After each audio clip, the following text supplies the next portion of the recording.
Good morning to everyone. At first I want to thank very much all the people who organized the seminar. First of all, my English is not as good as I wish. Maybe it will be difficult to understand some questions here. Please let me know if you don't understand. I can stop and try to talk in another way. I will ask for some help if I forget some words. I want to say that I'm trying just to highlight make some comments and remarks related to the political discussion on the changes about the labor legislation. I'm trying to do now a research, kind of political sociology of the discussion on the labor reform, trying to see the main arguments, try to understand the ideological discussion that in which arises some principle and some values related to work, labor nowadays in Brazil. If I can summarize not the main argument, but the main context of this discussion, I think it's not different from the things we see in other countries. This labor reform is based on neoliberal claims, neoliberal thesis, and what I'm trying to say is that it's important to understand, and this I think is the main argument. It's impossible to understand the reform without taking into account some of the lack of democracy in Brazil nowadays. I think this is important because in this context it was possible to make a structural change in labor legislation, something that even the people who are supporting the reform, they are surprised that it was possible to do what they did. So we will deal with a very difficult situation in terms of what kind of regulation of labor it's possible to create and to see forms of protect the workers in Brazil in the next period. So the main argument is this: it's impossible to understand the reform without taking into account the lack of democracy in Brazil nowadays. Second important issue is that we are not talking just about jobs, but a project that tries to change the mentality of the workers. In which sense? Neoliberal theses claim that technological change will transform the way we think labor and work. They say that it's the number, if the number of jobs, maybe if this number decreases, the work will persist and the people have to think other ways to survive into the market without the traditional form of jobs. The reform of labor legislation in Brazil is based on the idea that individualization of the relationship between employer and employee will increase the productivity, and the workers no longer can depend on traditional careers. And this is the ideological process I'm talking about. The claims that they have to build by themselves their own careers, changing jobs and selling, if it's the case, services directed to the market. That idea that in each one of us there is a company, there is an enterprise It's obvious that I'm talking about the theory of human capital and the claim that we have to change the way we think what we can offer to the labor market. So the labor reform in Brazil took place just 4 months after Michel Temer took the power in 2016. It changed over 200 items of legislation related to labor hiring, labor journey, wages conditions, safety norms, union legislation, and access to labor justice. Just to give an examples, and I'm just trying to make an overview of the reform, and maybe you can develop this better after the discussion. The possibility to outsource activities that in the past was not allowed to be outsourced. We say here the main activity of the company. Now it's possible to outsource these activities. Trying to restrict the access to labor justice in several situations. In terms of some jobs, the people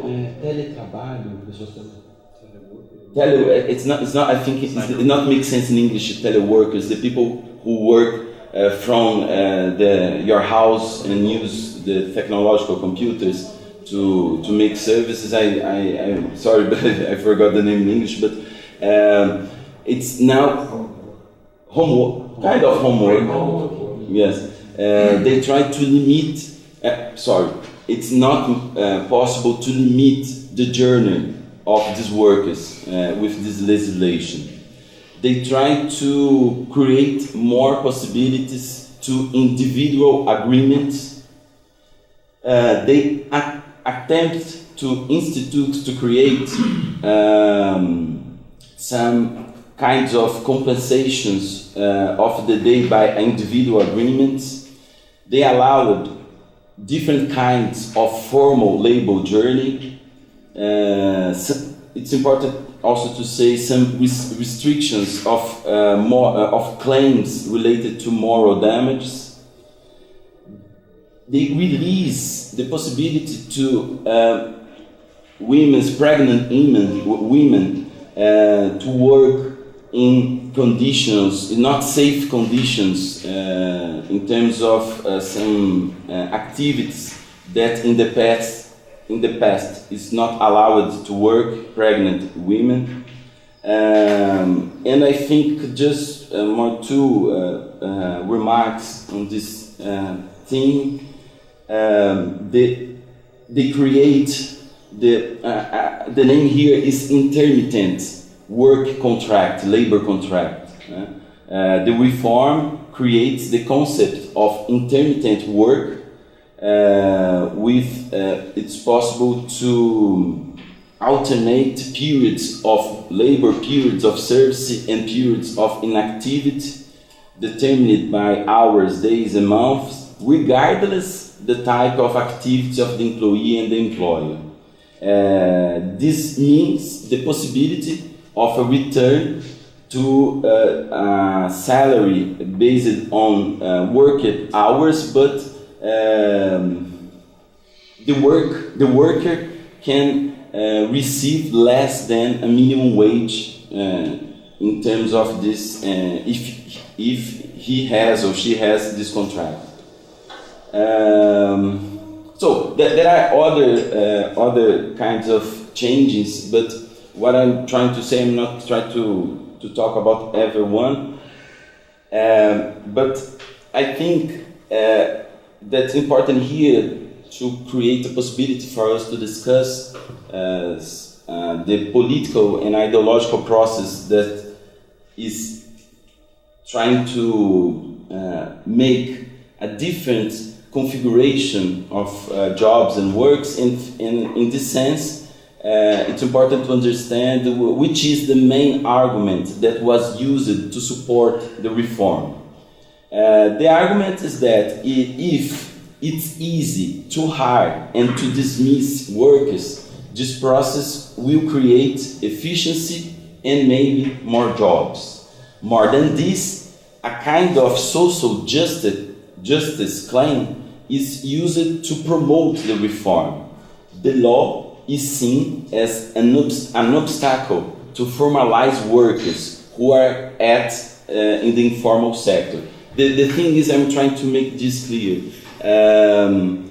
Because of the huge participation of informal workers in the labor market, the claim very similar to other changes in legislations, or as in Germany, for instance, if we have a more simple rule, a more simple law, it's possible to take these people from the informal sector to the formal sector. It's possible to formalize jobs.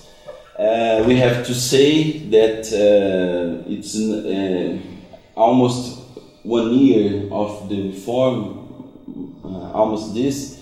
It's impossible to prove this outcome, and the informal sector now is increasing in Brazil, and this allegation, this claim, don't have support in the empirical data. But I think we are returning to that idea that it's better to have any kind of jobs than to be unemployed, which put the labor rights in a very risk situation, and a pattern of civilization, if I can say this, because this trend, this view is putting us in a situation of casualization of work, as we say here, a sense of precariness that will characterize the condition of the working class in Brazil. The labor justice is also seen as a huge obstacle to the efficiency of the economy. They make criticism on what they call labor claims industry. If it's the worker, if the worker has several rights, and if he claims injustice that this right is not taken into account in the contract, this kind of situation will put problems in terms of efficiency of the economy. So, I just am going to my final remarks here. I'm just trying to highlight and to indicate two situations that I think, based on these situations, I can show for you the relationship between this process of changing of labor reform and the lack and the absence of democracy in Brazil. 5 months ago, in a state of the South, the public ministry in Brazil, because I don't know if everyone is aware of the structure of the state in Brazil, but we have a Ministry of Labor linked to the government. Yes, it's linked to the state, but mainly to the government. And we have the public ministry in a branch of this, the Labor Public Ministry, linked directly to the state. These are different structures of state power in Brazil. And then the public ministry recommend to workers from the south of Brazil, the state of Santa Catarina, that they don't recommend for the workers to celebrate agreements based on the new legislation. This is very interesting because we see here two parts of the state, of the bureaucracy of the state, saying that it's impossible to sustain the patterns of civilization in terms of the work conditions if this new legislation were applied to all situations. And then, on the other hand, the companies of the sector claim that the new legislation was created in a context of full democracy, and the public ministry has no right to oppose to it. I'm talking about, as I'm a sociologist, I'm talking about the terms of legitimacy of this situation. And what I'm trying to say is that there is a struggle between some parts of the state in relation to this reform, but the government and the neoliberal, as I said, the government could put this legislation in a way that is difficult now for the workers to support another view. I didn't say that, but the labor legislation changed as well union organizations in terms of the financial support of the union legislation in other situations, in other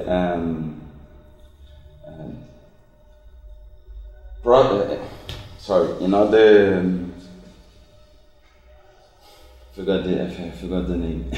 And other things linked to the union action in Brazil. And I think the second situation that I try to present to you is that I participate 3 months ago in a seminar that took place in São Paulo with managers, journalists, politicians, parts of bureaucracy of the state, seminar on the labor legislation. And it was very interesting that the people who supported the reform, they changed a little bit the speech. In which sense? So they said, we know that just the legislation will not create jobs. They changed a little bit the argument. We know that we have to do public investment, we have to create better conditions in terms of macroeconomics. But it's important to say that we are not talking about the legislation. We're talking about, I don't know if here in Brazil it increased a lot the guys that work with coaching. I don't know if this term is... coach is a kind of advisor and people who try to motivate workers to work.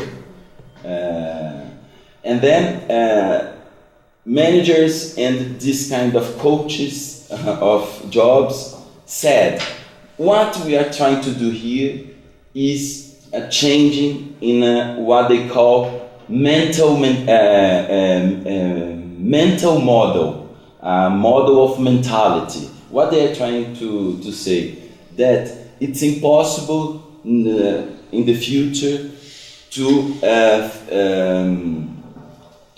work in the traditional conditions of the past, and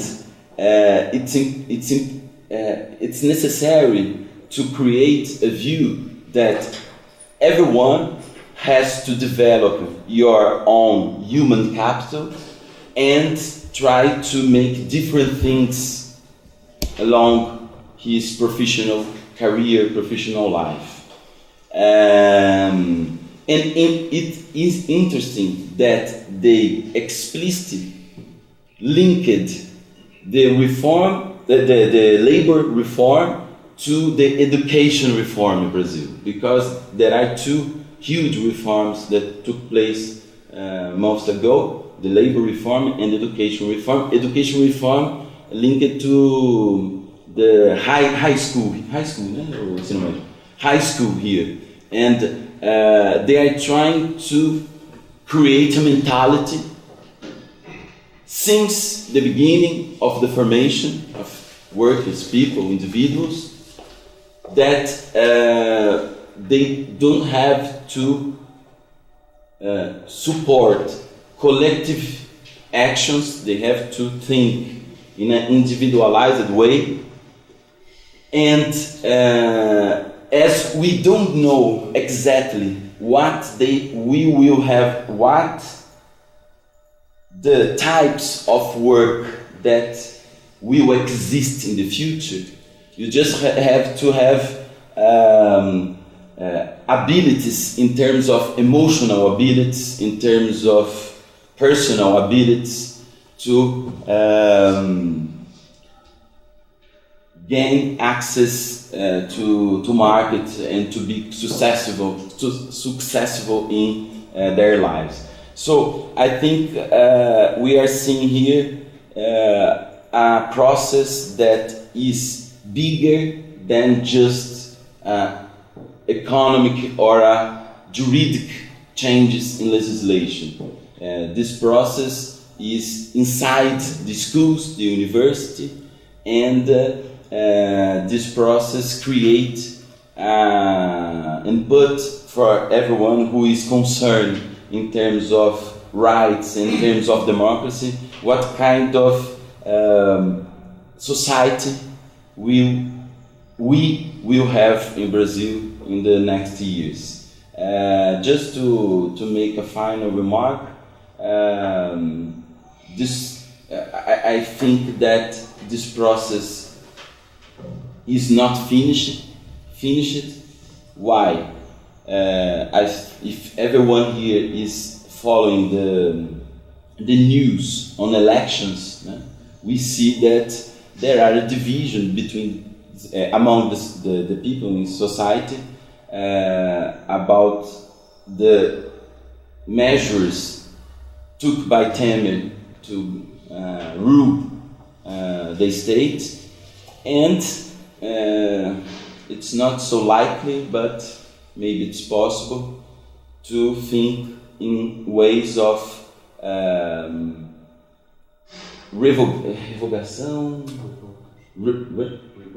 revoke, I think, trying to create another kind of labor legislation, or to overcome this process that took place in Brazil since the last 1-2 years. So with this, I'm really sorry about my English. It's not so easy to talk about these things, and I can talk more if there are some doubts in the discussion afterwards. Thank you.